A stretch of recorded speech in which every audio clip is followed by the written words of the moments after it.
However and wherever you're listening, I bid thee the warmest of welcomes, and I thank you for your fine company.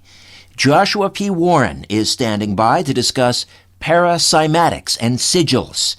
But before we get started, a couple of quick announcements. For those Patreon supporters in the Star Chamber and Whistleblower tiers, you're eligible for the exclusive monthly online chat with me, and that's happening tomorrow night, starting at 8 p.m. That's Monday, April the 29th, the online chat for the Whistleblower patrons on our Discord channel, and Star Chamber patrons, the Google Hangout with me starts at 8:30 Eastern Daylight Time.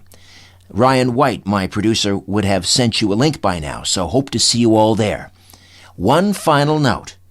Our April winner of Strange Planet merchandise is Trevor Chapman of Brampton, Ontario. Trevor, you've won a copy of my Strange Planet Volume 2 CD, and that'll go out in the post this week. Congratulations. And you can become eligible for the monthly merch draws and the exclusive monthly online chats with me by going to patreon.com/Strange Planet.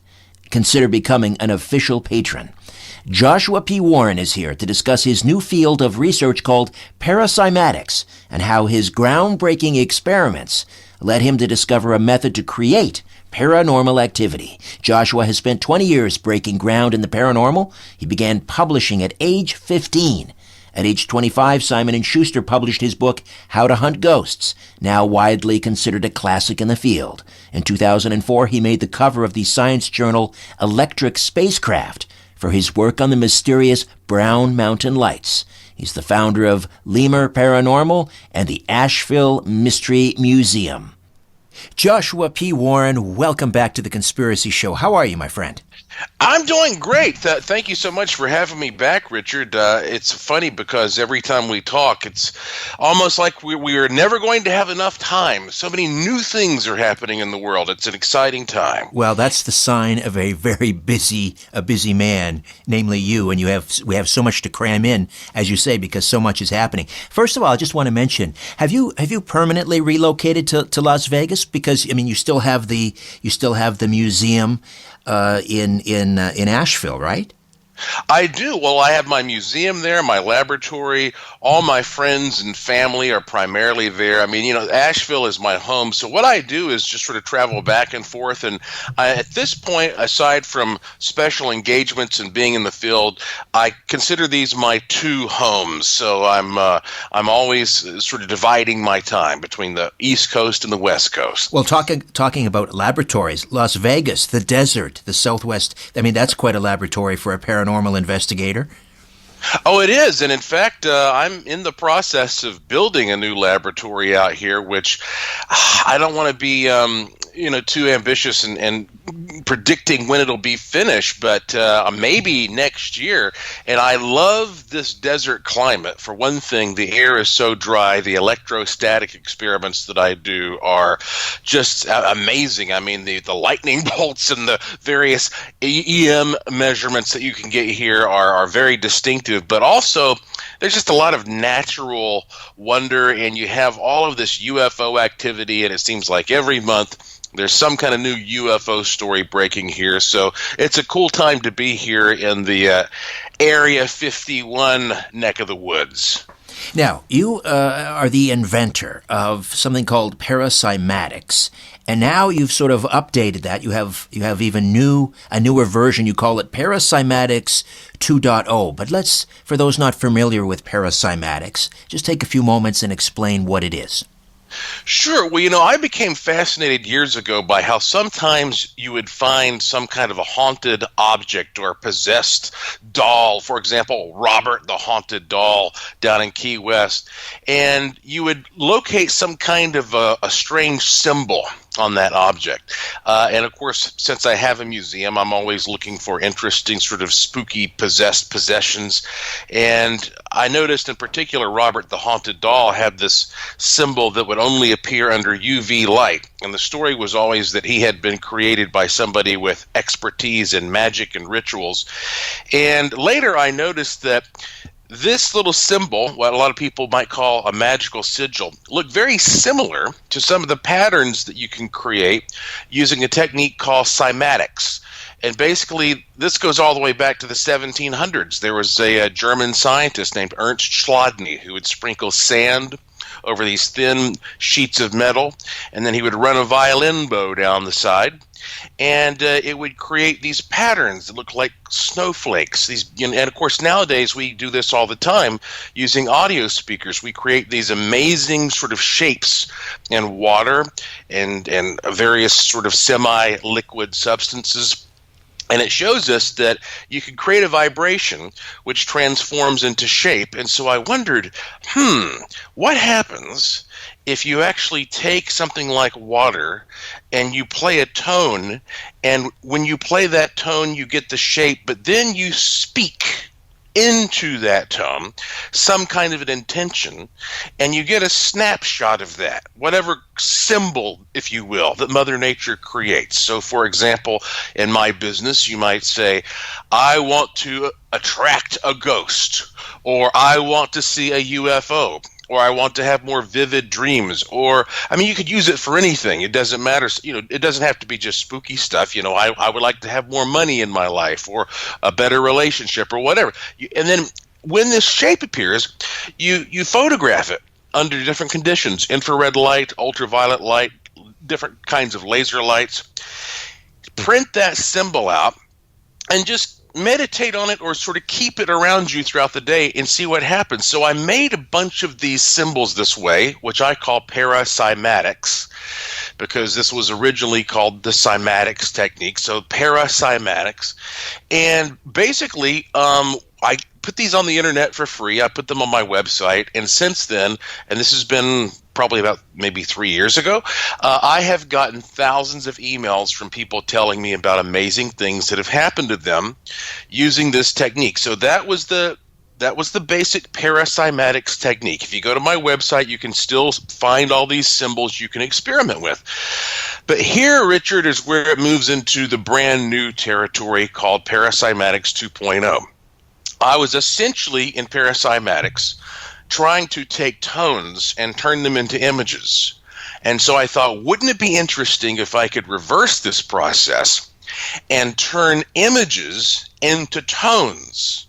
So in other words, I might be able to take something like a crop circle, or the pattern created by Stonehenge, or the design of the Great Pyramids, or even something like a $100 bill, which is some iconic symbol that we all have in mind. What if I could take one of these images and reverse it? You can see right off the bat how valuable that would be and how interesting that would be, I'm sure. Right, Richard? Yes, but just help me out here. I'm trying to understand. So you're not saying that the pyramid emits sound. You're taking a picture and so it's the opposite of what you were doing before. So explain, let's take the example of a $100 bill, because I like money.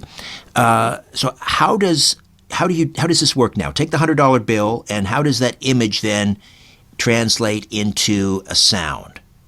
So what I finally figured out, and this is at least where I am right now in the infancy of this very new type of research, I can take a picture of anything in the whole universe, that's one of the great things, because I'll never be able to go to Mars. I don't think I would go to Mars if I could, to be honest with you, but I can take a picture of Mars and I can put it into my Para-Cymatics 2.0 system. But if we take something it's a really nice iconic symbol that represents, at least to us, abundance here in this country, we take a $100 bill, put this into basically there are two different ways you can do it.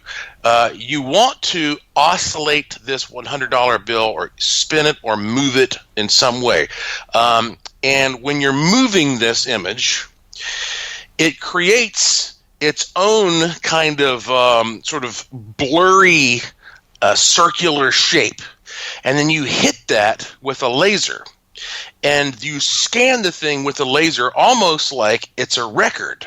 And the record is being scanned by the laser in the same way that the needle would scan a traditional record. So as this image is being scanned like a record, that laser then feeds into a special photoreceptive diode that takes the light from that laser and turns it into a sound, a pulse of sound. And those pulses of sound go into a computer.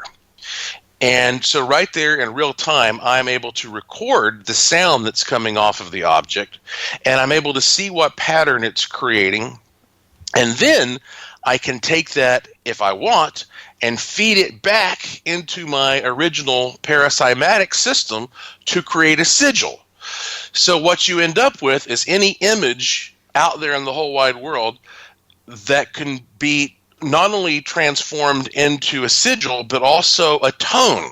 So in other words, you could now listen to the sound of a $100 bill and have a sigil that represents the $100 bill.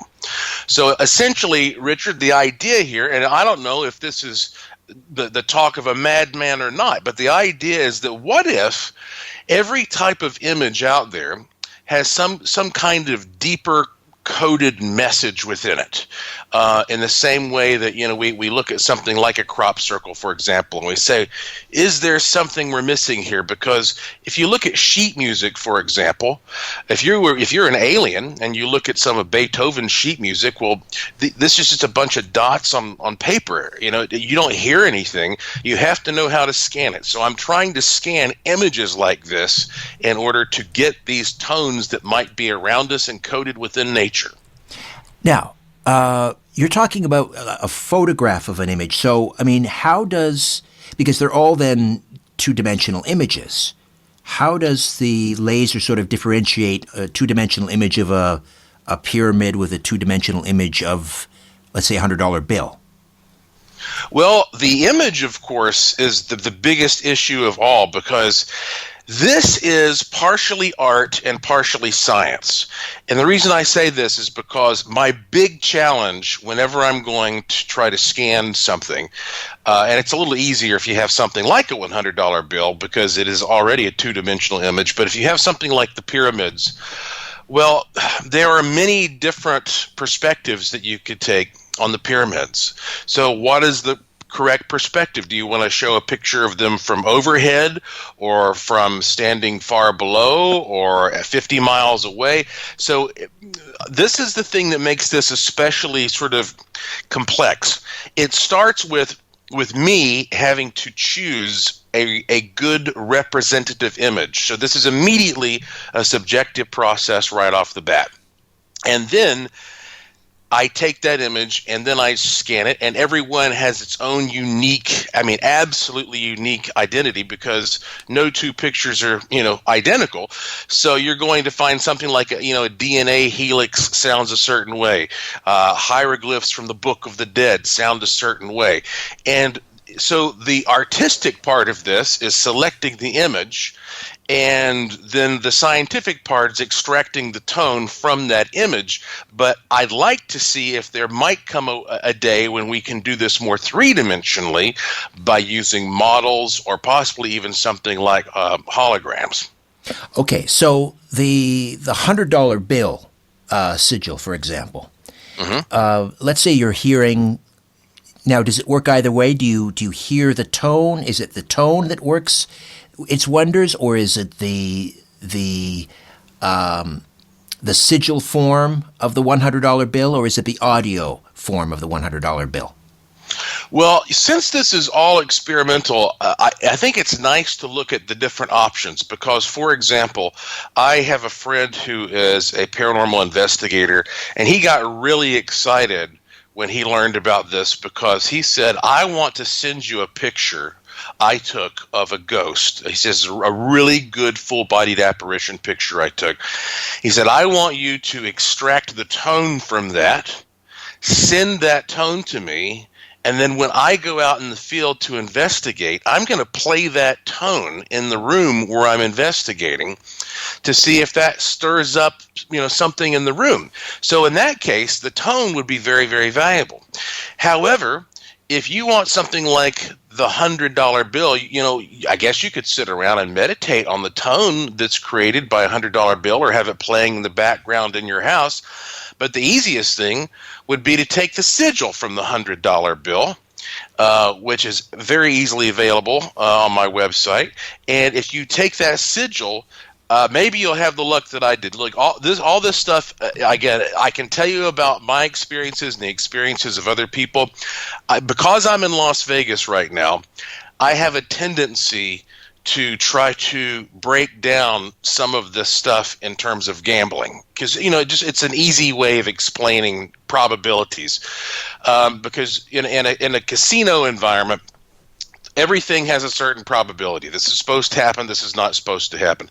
So I took the $100 bill sigil, and I was actually on my way to the airport. Even here in Vegas, even the airport has slot machines all over. And so this is the very first time I'd taken the $100 bill sigil. And I put it right there in my wallet. You could put it anywhere.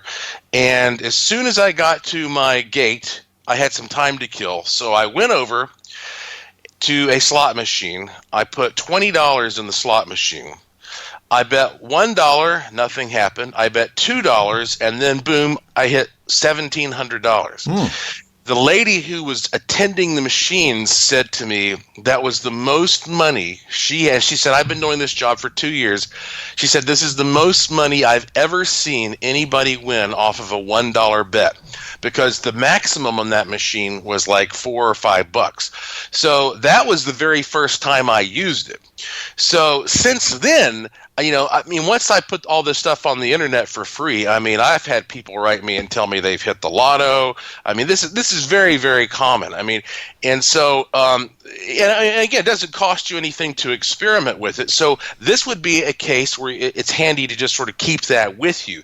So it's nice to have the options to play with either the tone or the image. And again, this is all just, experimentation, but can you imagine if there actually is some kind of meaning encoded in all the imagery around us that we can tap into and appreciate, just like you can take that sheet music that Beethoven left for us, and if you know how to properly interpret it, well, now you have music you can enjoy. Right. Maybe you've tapped into sort of the matrix of the universe, right? It's all about, the tones and numbers and there's a school of thought that when God created the universe, he spoke the universe into existence. It's all sound waves.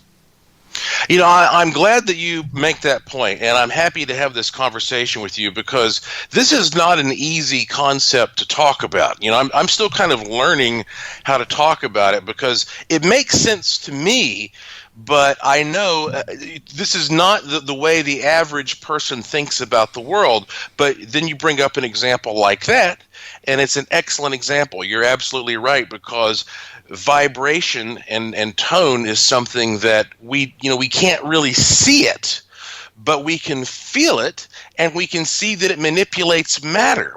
And we're learning that so well now that we're even weaponizing it. There are more and more of these sort of energy-based weapons that are being produced that can just, basically fry your brain by shooting some kind of a vibration at you. And so it's true that you've got to have a non-physical mold, so to speak, of some kind, within which the physical matter can reform and reshape itself, something that holds it into place. And so these tones are already all around us, but we just can't usually perceive them. I guarantee you the tone made by a $100 bill, it's there.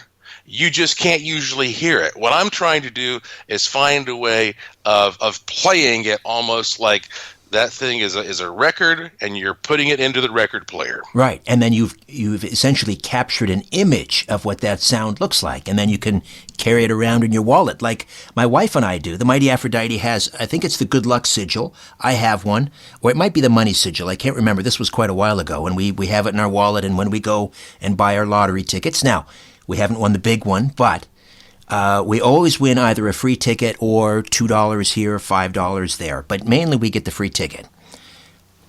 What I find is that these things are interesting because they sort of have the ability, perhaps, to change your entire relationship with that thing that you're trying to tap into. So, it's like gambling again. It's an easy reference point, but I always tell people that it's not a very accurate one, however, because gambling is a game, and there are certain rules and there's a certain mindset associated with that.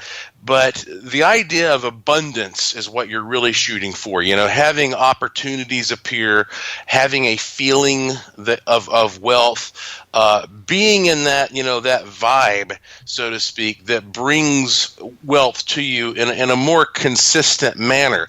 I mean, it's like, I that day I had, an extra $1,700 in my wallet, which was great, a little extra spending money before I got on the plane. But that's not going to change my life. And so what you really want to do is think about this as a concept you can incorporate on a day-to-day basis into how, you have this whole outlook, this general outlook of the world, and if anything, it at least makes you a little more aware of opportunities that you may not have paid much attention to before.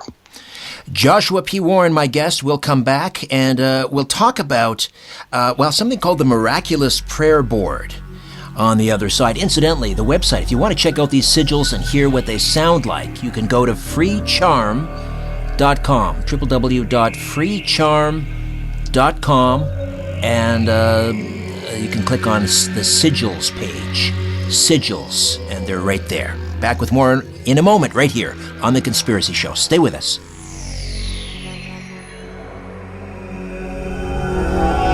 Peering into the shadows, where the truth often hides. You're listening to The Conspiracy Show with Richard Sarrett from Zoomer Radio. We are back with Joshua P. Warren, and we're talking about cymatics. We're also, in a moment, going to talk about the Miraculous Prayer Board, but I just wanted to mention one more thing about Para-Cymatics. And one of the things that comes to mind is the power of intention. And I'm wondering if, and I'm thinking about, I think it was the Japanese, was it Emoto, using water and the power of intention on water and how you could change the crystalline structure of the water. I'm wondering if, because that's the medium you use, right, to capture these sound waves, and then you take an image of that from the water, correct? That's what I'm doing. Yes, yeah. That's right. I'm wondering if you could infuse that water with like a good luck sigil. And then, if you're drinking that every day, it would be interesting to see what would happen. It's so funny you say that. And by the way, I want to point out, I have so much content. The easiest way to actually find these sigils is just to go to joshuapwarren.com. There's no period after the P. If you go to joshuapwarren.com and scroll down, you'll find these different sigils for free, and you can click a link that will take you to the page with all the other sort of extra new updated stuff. And the $100 bill sigil in particular is on the Curiosity Shop page that I have. And it's interesting that you, again, say this, Richard. I'm not that surprised, though, because that was one of the things that also fascinated me. I was able to interview Masaru Emoto. Of course, he's deceased now, but I had to use a Japanese translator, and he told me about his work that was featured in the movie What the Bleep Do We Know?, in which, of course, he was finding that there is some relationship between water and the power of intention, and that it makes sense if you consider that a human being is primarily made of water and empty space. I mean, if you squeezed all the water and empty space out of a person, you'd end up with something that maybe is about the size of a pea, that you could roll between your fingers. And so there's not much to us other than water and empty space. We live on a water-based planet. What is it that we're looking into when we look out at outer space? We're trying to find water, because we always say, water is one of the fundamental components of life as we understand it. So it makes sense that whatever we are and whatever consciousness is has this intimate relationship with water. And so right now I am doing some experiments. I mean, today, like literally today, when this interview is over, it's so weird. I ordered a bunch of stuff that I don't want to go into it just yet, but I am doing experiments, taking some combinations of very specific intention labels and water, like Masaru Emoto was doing, but combining it with Para-Cymatics 2.0 to see if I can get some really distinctive results. And again, one of the reasons that this gets criticized is that it's not quite science because the human being is involved, but it also is a great representation of the challenges that we face trying to discuss what reality is, because reality is actually a human experience. You can call yourself a scientist and you can use some instrument that some other human built or that you built yourself, but it's still a human-based endeavor. And so that's where the art part of all this comes in. And so I think that's why this is so interesting to people, but it's so complex. It blurs that distinction between the subjective and the objective and how far we can take it in either direction. Right, and as you mentioned, that fabulous documentary, What the Bleep Do We Know? One of the things that was really stressed in that documentary is because of the experiment, the observer has an effect on that which is being observed, and we can't sort of separate ourselves out of that. So merely observing something affects its behavior. I wanted to ask you about this. This is fascinating. Just the name of it is so compelling. A miraculous prayer board. What are you working on, Joshua? Yeah, well, I, of course, for years have been studying this whole idea of manifestation. And for me, that's really what we're talking about when it comes to Para-Cymatics. We're talking about the way that energy can be transformed from one form into another, and especially from what is usually invisible to us into something that's tangible and visible within this little narrow spectrum that we consider our reality. I mean, humans are very egocentric, and we only experience a sliver of what's around us, and yet we think that's all that exists. And so what we really are interested in is how that things change frequency from physical to non-physical and back and forth. And so that's why it's, wishing machines, radionics, magic, all these things. I know that it's easy to sort of roll your eyes, but hey, if you believe that there may be visitors coming here from another planet, well, they obviously are breaking our physical laws in some way, in ways we're not aware of. And so they know how to transform and transduce energies. If you believe that there are ghosts or spirits or angels or God or gods, any of these spiritual things, you have to realize, well, if you can't see them standing in front of you, like I am, but you believe they're there, well, then that means that there is some kind of a gap between the frequency of physical and non-physical. So manifestation devices are there to help you breach that gap. And the Miraculous Prayer Board is a very, very simple tool that seems to do amazing things. And this actually was invented by a friend of mine who is a psionics researcher named Tom Vrillock. He invented the original version of this, and then he gave me permission to create my version of this, which is the one that I have on my website at joshuapwarren.com. So basically, I'm holding one in my hands right now. And here's what it looks like.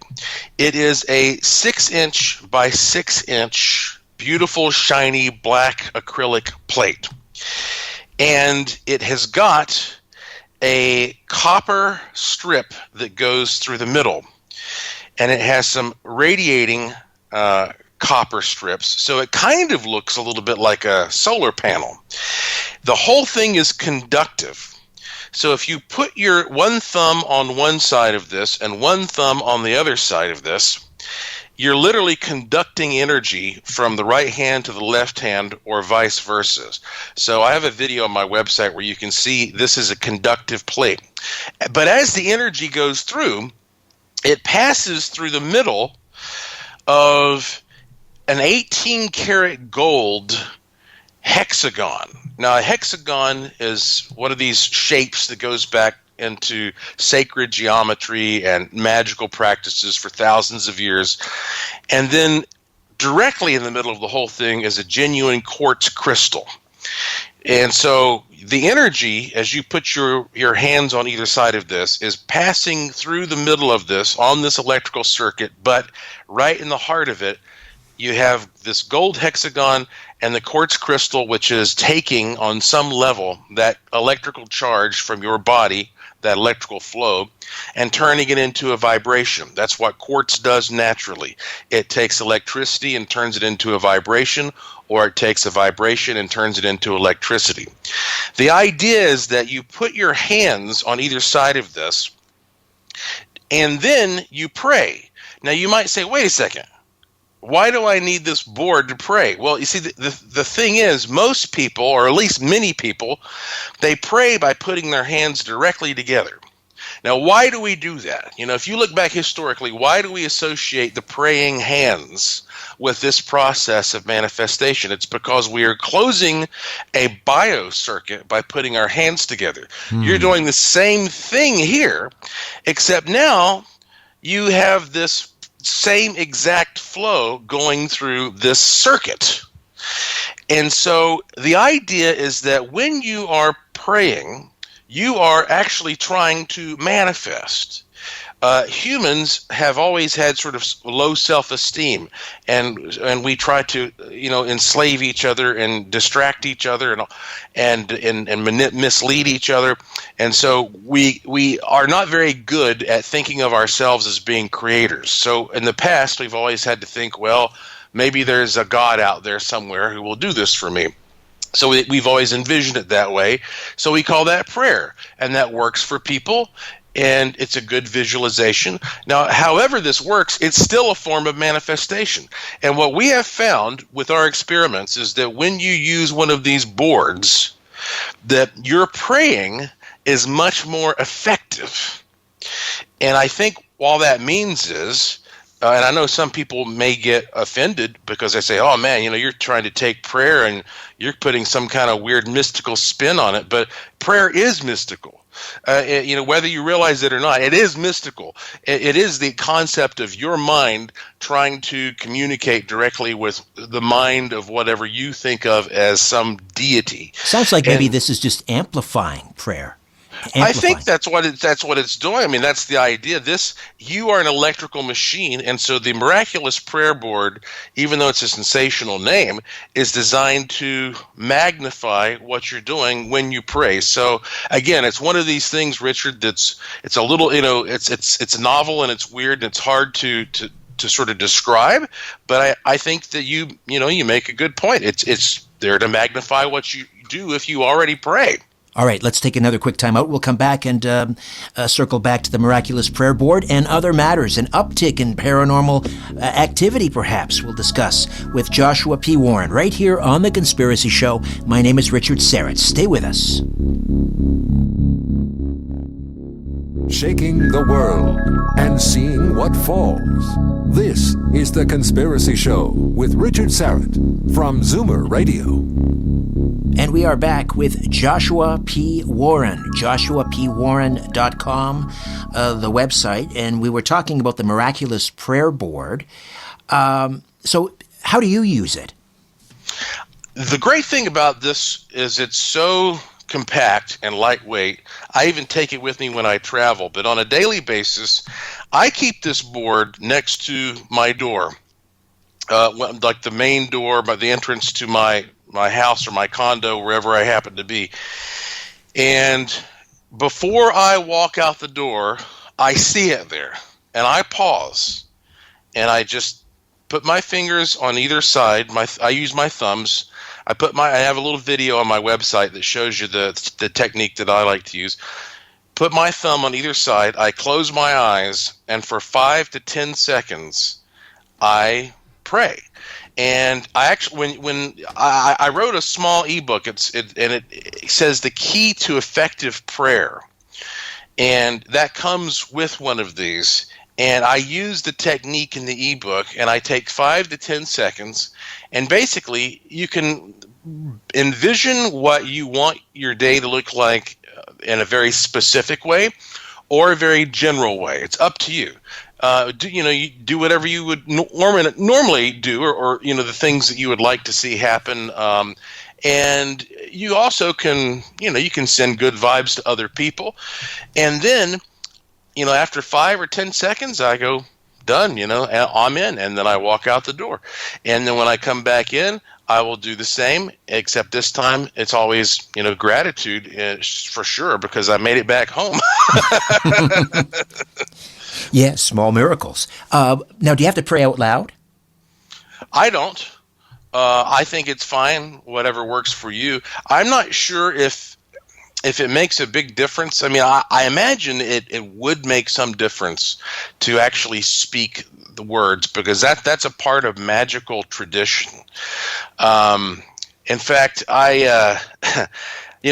magical stuff is so weird, because we have thought of it as a bunch of hooey for so long that now we're having to rethink it, because we're learning more and more about how the universe is composed and quantum mechanics, and we're starting to see these things that used to be unimaginable, like, a picture of a black hole. I mean, look, for so long that was just some kind of unimaginable thing, and you can have some scientist nowadays who can say, well, this is some extremely dense part of the universe that bends everything like a lens, and not even light can escape. And that's how a scientist would explain it. But if you talk to somebody who lived thousands of years ago, they might say, there is a gateway out there to another reality. There is a gigantic pathway maybe that's what people talk about when they talk about the tunnel of light. And so we're kind of re-envisioning what all of these sort of mystical things may be in a modern light. And so, for example, when it comes to magic, the idea was always that you can have stuff in your head, but when you speak it out into the world, then it turns into a physical vibration.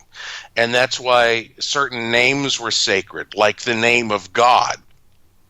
Or you could conjure up some kind of an evil spirit. And often these spells that people would use were sort of nonsensical, like bibbidi bobbidi boo, that kind of stuff, abracadabra. And the reason is, number one, when you start speaking a bunch of nonsense, then it distracts the logical side of your brain, and it frees up the creative side of your brain.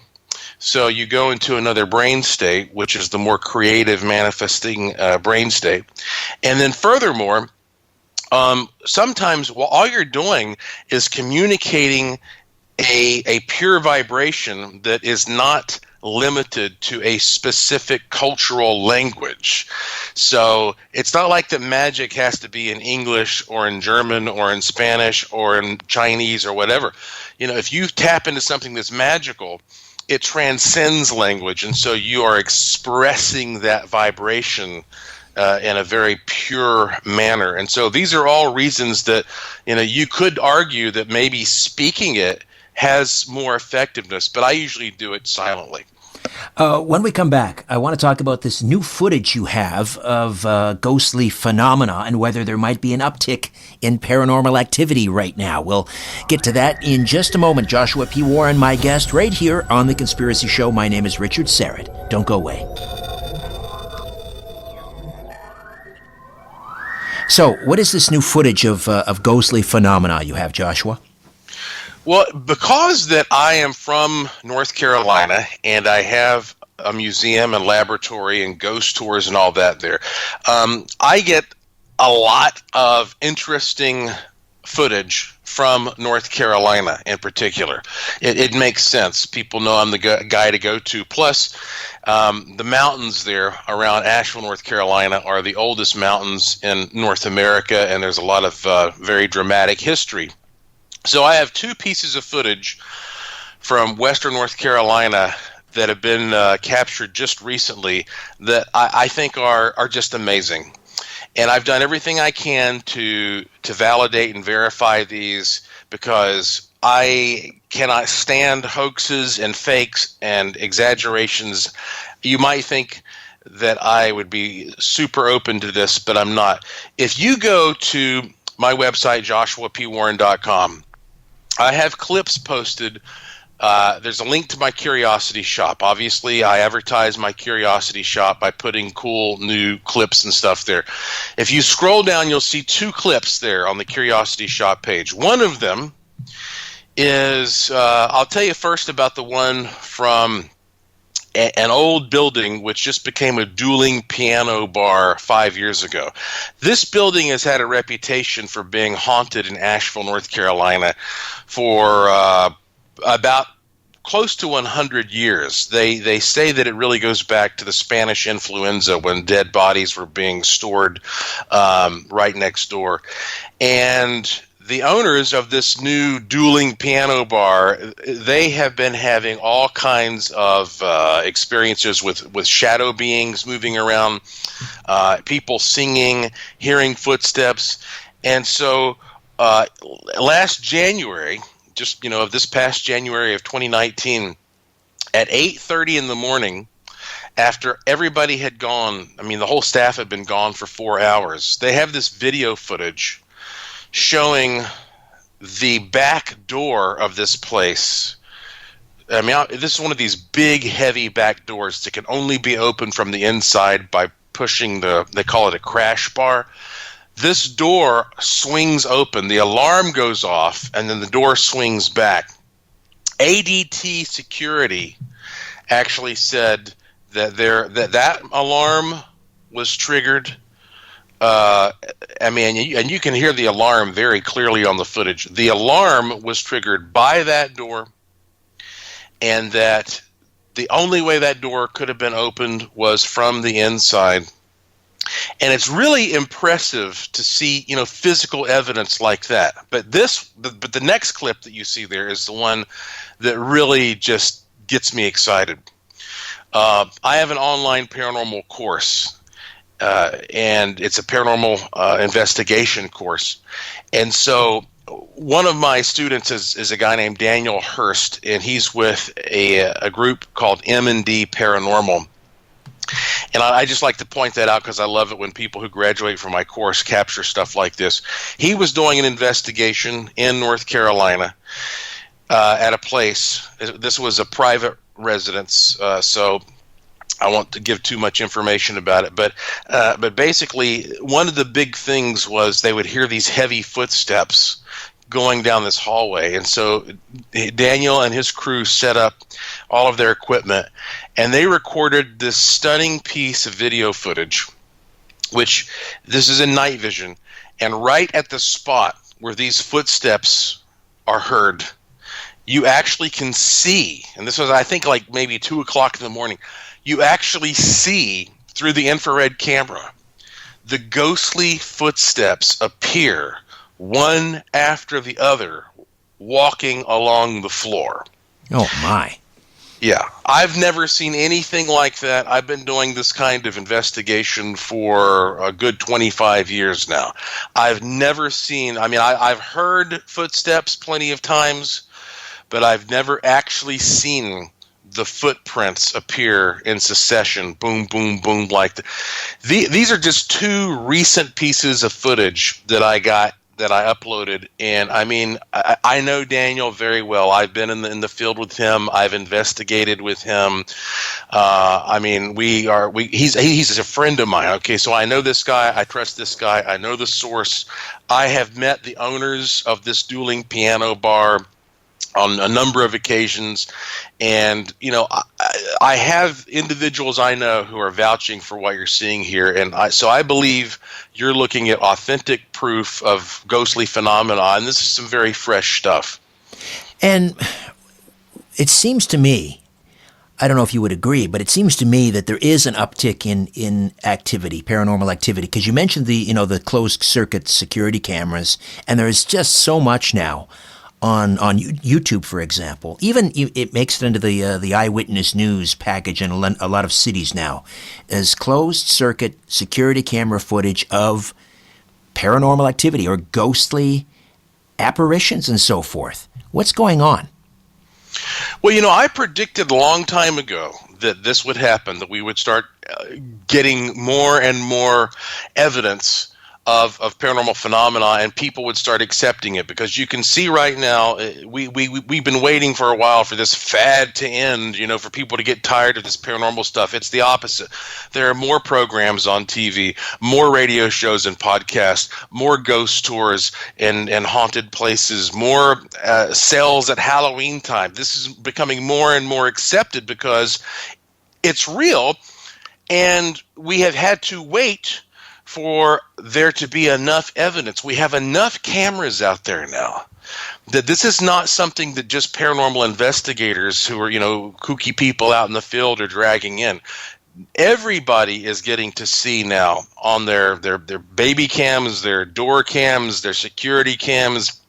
They're getting to see that these things are real, that they are happening all around. And the more we see that, and the more we therefore understand that it's real and believe that it's real, well, then the more we become aware. We start, paying a little more attention.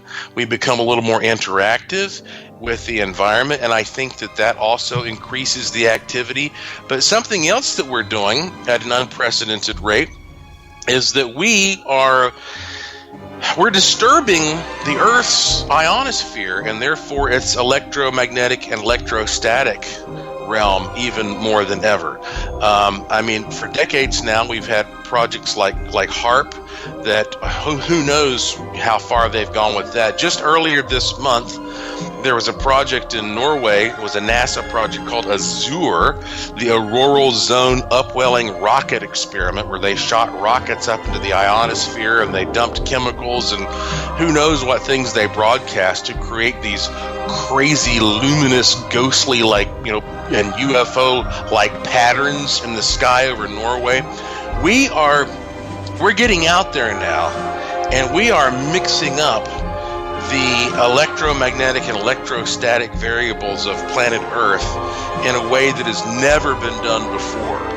And so if you combine our newfound awareness because of our cameras and our sensitive miniaturized technology with our ability to go into space and start actually stirring up this entire environment within which these things exist, that is a combination for just an ever-accelerating process of paranormal manifestation. And so a lot of the stuff that sounds crazy today will not at all be crazy in 5 or 10 years, just like some of the stuff that was crazy, 10 years ago is not such a big deal anymore. I don't think I've ever heard anyone explain the phenomenon that way. That's fascinating. We've just got about 30 seconds here. What new projects are you working on? I just opened up a brand new tour in Las Vegas. It's called Creepy Vegas. It's ghosts, UFOs, all the paranormal stuff here. So if you're going to be in the Vegas area anytime soon, I hope you'll visit creepyvegas.com. Come on out, visit us, see me. We'll show you one heck of a time. And but in the meantime, I hope you'll just go to joshuapwarren.com, click around, try out some of the free sigils, and you can always contact me through the website, and I read every single message that comes in. Can't thank you enough for spending some time with me. Thank you so much. You're very welcome. Thank you, Richard. Talk to you again soon. Bye-bye. Okay, that's it for us. My thanks to Owen Wolf and Ryan White. Back next week with 60 true police stories of divine guidance, miracles, and intuition with Detective Sergeant Ingrid Dean. Move over, Aphrodite. I'm coming home.